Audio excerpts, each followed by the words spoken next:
جمعے کے بعد ایک شخص آیا اور مجھ سے آگے سوال کرنے لگا۔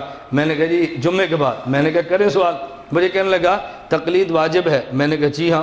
نہ کریں تو میں نے کہا گناہ ہوتا ہے۔ کہتے ہیں امام ابو حنیفہ کس کے مقلد تھے؟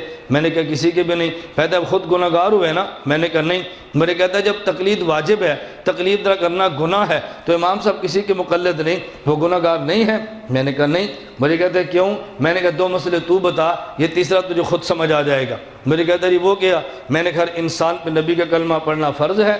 مجھے کہتا ہے جی ہاں۔ میں نے کہا رسول اللہ صلی اللہ علیہ وسلم نے کس کا کلمہ پڑھا ہے؟ کہتا ہے کسی کا بھی نہیں۔ میں نے کہا کیوں نہیں پڑھا؟ کہتا ہے وہ خود نبی ہے، کیوں کلمہ پڑھے؟ میں نے کہا باجماعت نماز ضروری ہے؟ کہتا ہے جی ہاں۔ میں نے کہا نہ پڑھیں گناہ ہوگا۔ باجماعت کا معنی کیا ہے؟ کہتا ہے ایک امام کے پیچھے کھڑے ہو جائیں، اس کا معنی باجماعت ہے۔ میں نے کہا تم باجماعت پڑھتے ہو، تمہارا مولوی بے جماعت پڑھتا ہے۔ مجھے کہتے ہیں کیوں؟ میں نے کہا وہ تو کسی امام کے پیچھے نہیں ہے۔ کہتا ہے وہ تو خود امام ہے نا، کسی کے پیچھے کیوں کھڑا ہوگا؟ میں نے کہا مسئلہ حل ہو گیا۔ انسان پہ نبی کا کلمہ پڑھنا فرض ہے، لیکن خود نبی چونکہ خود نبی ہے، وہ کسی کا کلمہ کیوں پڑھے؟ باجماعت کا معنی امام کے پیچھے کھڑے ہو کے نماز، امام کسی کے پیچھے کیوں کھڑا ہو؟ وہ تو خود امام ہے۔ بھئی تقلید تو وہ کرے جو مجتہد نہ ہو۔ امام ابو حنیفہ تقلید نہیں کرتے کیونکہ وہ خود امام ہے۔ مجھے کہتے ہیں امام تو اور بھی ہیں، مالک، شافعی، احمد، ان کی تقلید نہیں کرتے، آپ انہی کی کیوں کرتے ہو؟ میں نے کہا شہر میں مسجدیں اور بھی ہیں تو اور جگہ جمعہ نہیں پڑھتا، یہاں کیوں پڑھتا ہے؟ کہتے ہیں وہ مسجد چھوٹی ہے، یہ مسجد بڑی ہے۔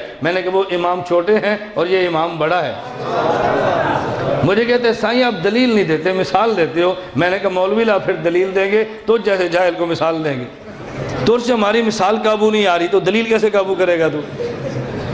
بھئی تجھ سے ہماری مثال نہیں سنبھالی جا رہی نا، تو دلیل کیسے سنبھال لے گا؟ اس لیے علماء کو قائل کرتے ہیں دلیل سے اور عوام کو قائل کرتے ہیں مثال۔ میں اس پر مثال دینے لگا تھا